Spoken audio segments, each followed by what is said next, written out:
اے پاکستان کے عوام، آپ خوش رہیں۔ جن کے ہاتھوں میں آپ نے اپنا مستقبل اور حال دے دیا ہے، یہ سوچ کر کہ وہ آپ کی زندگیوں کو خوشحال کریں گے، سوائے خام خیالی کے کچھ نہیں۔ سچ یہ ہے کہ وہ قطعی نہیں چاہتے کہ آپ خوش بھی ہوں اور خوشحال بھی۔ اگر آپ خوش اور خوشحال ہوں گے تو ان کی خوشحالی کم ہو جائے گی۔ سبب یہ ہے کہ یہ آپ کی محنت کی اجرت ہے، اس کا بڑا حصہ خود لے جاتے ہیں۔ اس اجرت سے ان کی عیاشیوں کی دکان جو آباد ہے، آپ کے خوشحال ہونے سے یہ عیاشی کی دکان ویران ہوتی جائے گی۔ مجھے بتائیں کہ ایسا کون سا باولا ہوگا جو طاقت بھی رکھے اور رحم بھی کرے؟ وہ کوئی درویش تو ہو سکتا ہے، اشرافیہ نہیں۔ چلیں، پون صدی پیچھے نہیں چلتے، ملک کے ٹوٹنے سے پہلے اور بعد کے حالات کا بھی جائزہ نہیں لیتے، ایوب یحییٰ کا تذکرہ بھی نہیں کرتے، ضیاء کی اندھیری رات اور مشرف کی آمرانہ روشن خیالی کو بھی بلا دیتے ہیں، ملک کی تاریخ کی چند سالوں والی سویلین حکومتوں کو بھی نہیں گنواتے، گزشتہ 15 برسوں کے دوران ملک میں استحکام پانے والی جمہوریت کے سفر والے داستان کی کتاب بھی بند کر دیتے ہیں۔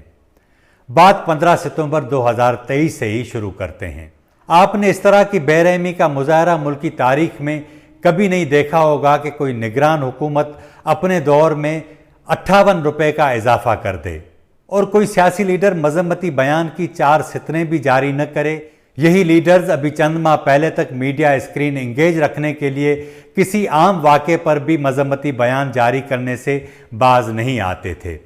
عوام کی زندگی اجیرن کرانے والے فیصلوں پر ان کی مجرمانہ خاموشی سمجھ میں آنی چاہیے، کیونکہ یہی وہ فیصلے کر کے اقتدار سے گئے ہیں تاکہ عوامی نفرت کے بوجھ کا نگران حکومت کو سامنا کرنا پڑے، لیکن لوگ سمجھتے ہیں کہ نگران حکومت کس کا تسلسل ہے۔ عمران خان کا تذکرہ تو اس لیے بھی فضول کہ اسے جو لائے تھے انہوں نے اسے بوجھ سمجھ کر پھینک دیا، لیکن عوام کی محبت کے مارے یہ لیڈرز جو 18 ماہ پہلے دانت نکالتے، آستینیں اوپر کر کے باہیں پھیلا کر جذباتی تقاریر کرتے تھے، اڑن چمیاں دیتے نہیں تھکتے تھے، اب جب صرف مذہبتی بیان کے لیے ان کی ضرورت پڑی ہے تو ڈھونڈے نہیں مل رہے۔ گزشتہ 16 ماہ انہوں نے کمال مہارت سے میڈیا کو ہینڈل کیا، ایک کے بعد ایک پریس کانفرنس اور اس کے بعد سرکاری اشتہارات کی بھرمار۔ عوام کے مسائل عوام تک پہنچانے کے لیے ٹی وی اسکرینوں اور اخبارات کے صفحات پر جگہ نہیں تھی۔ یہی لیڈرز تھے جو حکومت سے جاتے جاتے 17 سے 20 گریڈ کے افسران کے الاؤنسز میں 150% اضافہ کر کے گئے اور اس اضافے کے بعد اس پر مزید 35% اور بھی الاؤنس دے دیا۔ ایسی بیوروکریسی کو مہنگائی میں اضافے کا کیا جھٹکا لگے گا؟ یہی سبب تھا کہ انتہائی ڈٹائی کے ساتھ سیکریٹری پاور نے کہا کہ 300 یونٹ کا بل تو اس گھر میں آتا ہے جہاں ایئر کنڈیشن چلتا ہو۔ یہ وہ مخلوق ہے جو بجلی کے بل میٹر ریڈنگ پر ادا نہیں کرتی، اور اگر کوئی کرتا بھی ہے تو اپنی جیب سے تو نہیں کرتا۔ اے عوام، آپ کو تو یہ بھی یاد ہوگا کہ رواں ماہ گردن توڑ بجلی کے بلوں پر ملک بھر میں تاجروں نے مظاہرے شروع کر دیے تھے۔ پی ڈی ایم حکومت ختم ہوئی تو پریس کانفرنسوں اور اشتہارات سے جان چھوٹی، پاکستانی ٹی وی اسکرینوں پر بجلی کے قیمتوں کے خلاف لوگوں کا احتجاج بھی دھڑلے سے دکھایا جاتا تھا۔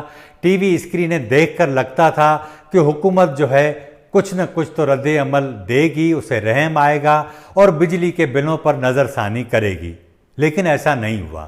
حکومت نے بجلی کی قیمتوں میں کمی کرنے سے تو انکار کر دیا، الٹا یہ دھمکی بھی دی ہے کہ وہ مزید بجلی مہنگی کرے گی۔ آپ نے شاید محسوس کیا ہو کہ بجلی کی قیمتوں کے خلاف ہونے والے مظاہرے اچانک ختم ہو گئے ہیں۔ آخر ایسی کیا بات ہو گئی کہ لوگ خاموش ہو گئے ہیں؟ آپ اس کا سبب ڈھونڈیں اور پتہ کریں کہ کہاں سے ڈوریں ہلی ہیں جنہوں نے سب کو خاموش کرا دیا ہے۔ لیکن اے عوام، تو 1 ماہ پہلے کی بھی بات بھول جاتی ہو۔ اس ملک کے حالات کا کمال یہ ہے کہ ہر بڑا واقعہ دوسرے روز رونما ہونے والے گزرے کل کے واقعے کو نگل جاتا ہے۔ لوگ اپنے مسائل میں اتنے غرق ہو چکے ہیں کہ وہ پیٹ سے فارغ ہوں تو گھر کے کرائے کا بندوبست کریں، گھر کا کرایہ دے دیں تو بجلی کا بل بم بن کر ان پر گرتا ہے۔ کوئی داد نہ فریاد، جس آج پر ہم روتے ہیں وہ آنے والے کل میں بہتر لگتا ہے۔